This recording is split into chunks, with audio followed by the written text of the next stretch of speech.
Persija Jakarta akhirnya berhasil mendapatkan 3 poin setelah memenangkan pertandingan dengan skor 2-1 atas Persik Kediri, dan saya hanya ingin memberikan pendapat, ulasan, dan juga kritik dan juga saran ya untuk apa yang saya dapatkan di pertandingan Persija Jakarta dengan Persik Kediri. Saya langsung bahas aja dari masalah formasi dan line up seperti di preview kemarin, di mana Persija Jakarta memainkan 3 pemain yang saya tunggu-tunggu, yaitu Abimayu, lalu ada Konate dan juga Rohichan ya. Walaupun Rohichan ini dijadikan sebagai back ya, dan Iksan menggantikan posisi Rohichan atau Abimayu di posisi gelandang bertahan. Dan untuk Persik Kediri ini memainkan Arthur Irawan kembali di bek kanan dan juga bermain memakai TM ya, Taufik dijadikan sebagai TM, gelandang yang bertahan. Jadi boleh dikatakan formasi dari kedua tim ya, Persija dan Persik ini sama sebenarnya, 4-1-2-2-1. Tetap gelandang bertahan dari Persija ada Iksan, dan di Persik Kediri ada Taufik, dan di pemain tengah ini yang berbeda sebenarnya. Yang saya lihat Konate ini pemain tengah yang juga sangat baik melakukan penyerangan, dan di Persik Kediri Merwin dan Makado itu sebenarnya Merwin yang saya lihat memiliki tugas yang harusnya berani untuk melakukan penyerangan atau intercept ke lini tengah dari Persija Jakarta. Tapi nanti akan saya bahas apa yang saya lihat ya di permainan Persik Kediri dan Persija. Di babak pertama, Persik Kediri sudah mendapatkan 2 corner dari 3 menit awal. Jadi artinya Persik Kediri berusaha menekan dari awal dan memang berbuah gol di menit ke-6, gol yang sangat cepat yang diberikan dari Dani sebelah kanan, memberikan umpan long ball ya, umpan tinggi kepada EJ yang sangat baik, sangat akurat, dan dapat di-heading oleh EJ dan terjadi gol ya. Jadi sangat cepat di menit ke-6 Persik Kediri sudah berhasil. Ya, jadi menekan dari awal nih Persik Kediri boleh dikatakan berhasil nih mencetak gol. Dan Persija Jakarta saat tertinggal ini sebenarnya sudah ada peluang di menit ke-10 dari Makan Konate melalui shoot, tapi masih off target, dan itu sebenarnya kalau lebih tenang lagi bola itu masih bisa dibawa, kemungkinan hasilnya akan berbeda ya, bisa gol juga. Tapi ini justru melakukan shoot dan masih sangat lemah dan ke samping gawang dari Persik Kediri ya, goal kick. Tapi akhirnya Makan Konate berbuah hasil di menit 13 terjadi gol, di mana ini melalui set play bola mati. Abimayu yang mengambil tendangan bebas langsung memberikan umpan tinggi di area tengah Persik Kediri, dan Konate di situ langsung menyambar dan terjadi gol. Dan ini Persik Kediri kembali lagi bola-bola tinggi yang beberapa kali saya lihat cukup berbahaya ya, bisa dimanfaatkan oleh musuh, dan ini Persija Jakarta berhasil memanfaatkan itu. Jadi keunggulan 1-1 untuk kedua tim, Persik Kediri dan Persija Jakarta. Langsung kita lihat yang terjadi di babak pertama adalah Dani mengalami cedera dan Fahmi masuk. Sebenarnya penampilan Dani pun juga baik ya, dan Fahmi masuk juga sebenarnya nggak ada berpengaruh lah. Kedua pemain ini, Fahmi dan Dani, sama-sama bermain bagus, sama-sama tipikal pemain sayap yang melakukan intercept. Dan Faris Aditama di penampilan kali ini juga sangat baik. Jadi 3 pertandingan berturut-turut saya melihat Faris Aditama ini bermain baik. Ya, terakhir yang saya lihat lawan PSS Sleman aja yang kurang baik, tapi 3 pertandingan terakhir ini sudah ada perkembangan yang cukup bagus untuk Faris Aditama. Dan Persija Jakarta ini banyak melakukan penyerangan di babak pertama dari sebelah kiri, dari Osvaldo Hai. Dan skill individu dari Osvaldo Hai juga sangat boleh kita apresiasi lah. Berapa kali Arthur Irawan dibuat panik ya, atau diobok-obok oleh skill dari Osvaldo Hai. Jadi Nofri dan Osvaldo Hai di pertandingan babak pertama itu sangat terlihat. Nofri memberikan support kepada Osvaldo Hai, dan Konate sering melakukan TikTok bola dengan Osvaldo Hai. Ini berapa kali Osvaldo Hai berhasil melakukan intercept. Dan memang Riko Simanjuntak juga ada beberapa intercept yang dilakukan ya. Tapi yang lebih terlihat jelas ini sebelah kiri, karena sebelah kanan ini Agil penampilannya cukup baik di pertahanan dari back kirinya Persik.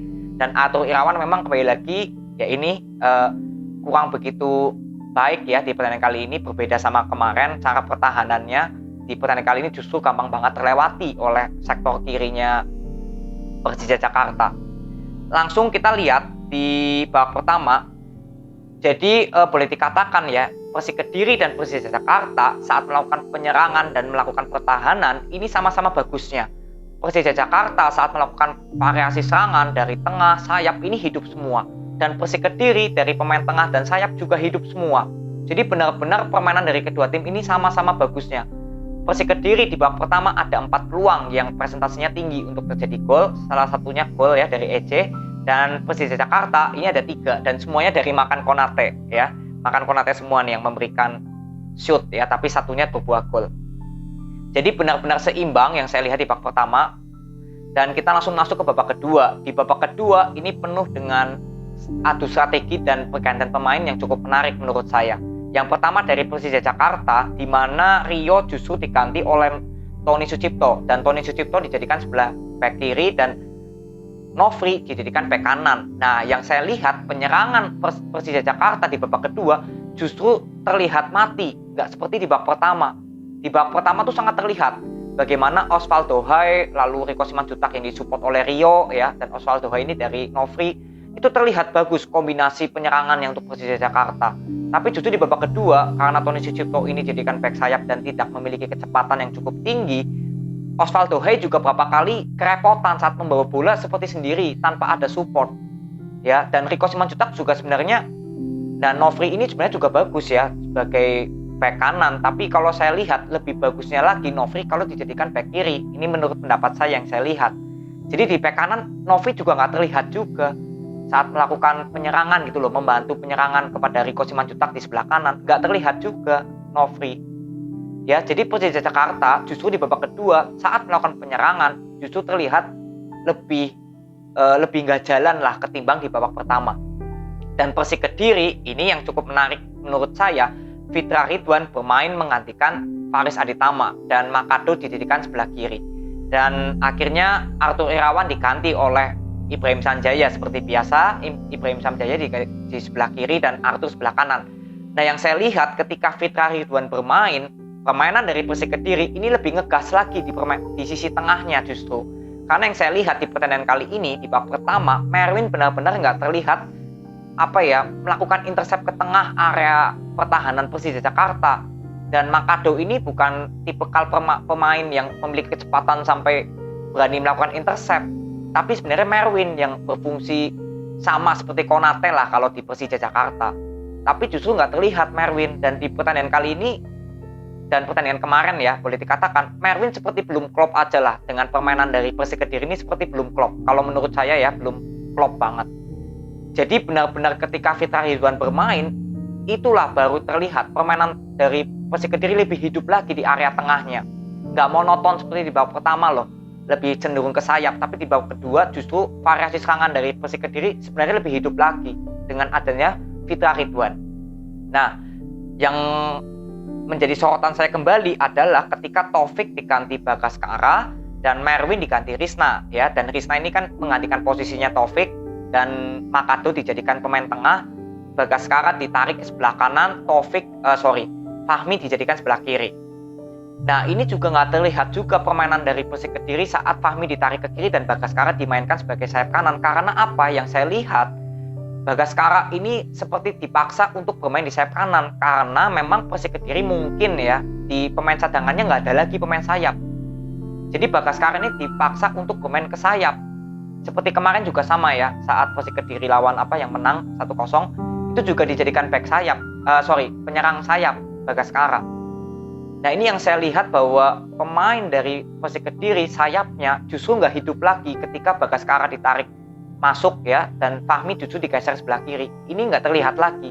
Paling Fahmi yang berapa kali aja melakukan intercept, tapi nggak sebagus Fahmi jika di sebelah kanan. Ini yang saya lihat. Dan Persija Jakarta ini untuk melakukan pertahanannya, saya cukup apresiasi, cukup bagus. Permainan dari Iksan dan Abimayu boleh dikatakan sangat baik saat melakukan pertahanan. Dan saat melakukan counter attack ya, Konate yang membawa bola itu juga cukup baik. Tapi kembali lagi, serangan dari Persija Jakarta ini selalu kandas. Waktu Rico Simanjuntak diganti lah katakan, dan juga Simic diganti Taufik, itu kan melihat bahwa pelatih dari Persija Jakarta ini berusaha bermain cepat loh. Persija Jakarta ini bermain cepat, karena Simic ini kan nggak mempunyai kecepatan, dan Taufik ini lebih memiliki kecepatan. Jadi sebenarnya Persija Jakarta ini ingin lebih bermain cepat lagi loh. Tapi yang saya lihat pemain back kiri dan back kanan tadi yang saya katakan, Nofri di kanan dan Tony Sucipto di kiri, ini juga nggak banyak memberikan support. Jadi banyak sekali bola yang sampai depan gitu ya Persija Jakarta justru beberapa kali putus, karena Osvaldo Hai katakan di sebelah kanan ya, karena di sebelah kiri ini kan pemain dari ini ya, Irfan Jauhari ya yang mencetak gol, ini jadikan sebelah kiri ya. Itu juga nggak banyak melakukan intercept karena nggak ada pemain yang bisa dijadikan TikTok gitu loh. Ya, jadi ini cara pertahanan dari Persija Jakarta boleh dikatakan cukup baik, sangat rapat sekali.